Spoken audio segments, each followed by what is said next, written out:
28-ші сөз. Ей мұсылмандар, біреу бай болса, біреу кедей болса, біреу ауру, біреу сау болса, біреу есті, біреу есер болса, біреудің көңілі жақсылыққа мейілді, біреудің көңілі жаманшылыққа мейілді. Бұлар неліктен десе, біреу сіздер айтасыздар, Құдай тағаланың жаратуынан, яки бұйрығынша болған іс деп. Жә, олай болса біз Құдай тағаланы айыбы жоқ, міні жоқ, өзі әділ деп иман келтіріп едік. Енді Құдай тағала бір антұрғанға еңбексіз мал береді екен. Бір Құдайдан тілеп, адал еңбек қылып пайда іздеген кісінің еңбегін жандырмай, қатын баласын жөндеп асырарлық тағылмай кедей қылады екен. Ешкімге залалсыз бір момынды ауру қылып қор қылады екен. Қайда бір ұры залымның генін сау қылады екен. Әке шешесі бір-екі баланың бірін есті, бірін есер қылады екен. Тамам жұртқа бұзық болма, түзік бол деп жарлық шашып жол салады екен. Түзікті бейішке шығарамын деп, бұзықты тозаққа саламын деп айта тұра, пендесінің біреуін жақсылыққа мейілдендіріп, біреуін жаманшылыққа мейілдендіріп, өзі құдайлық құдіретімен біреуін жақсылыққа бұрып, біреуін жамандылыққа бұрып жіберіп тұрады екен.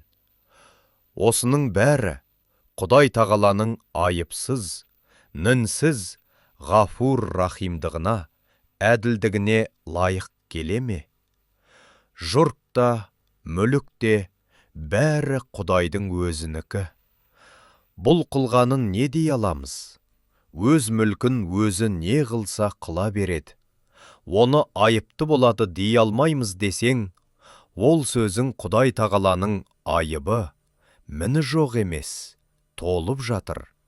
Бірақ айтуға баталмаймыз дегенің емес пе?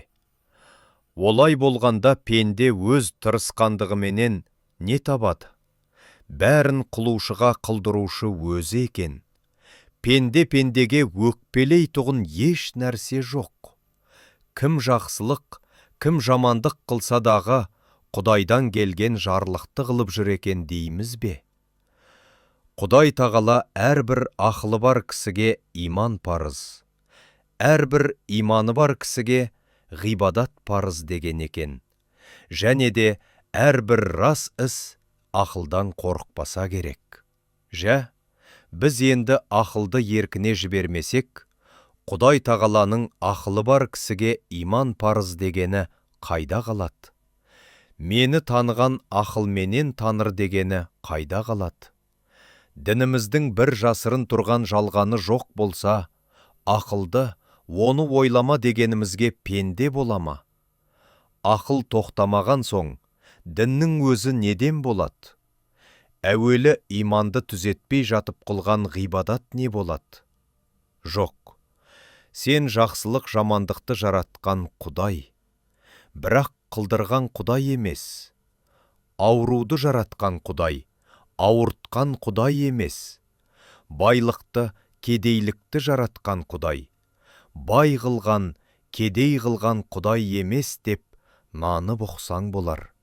Әйтпесе, жоқ.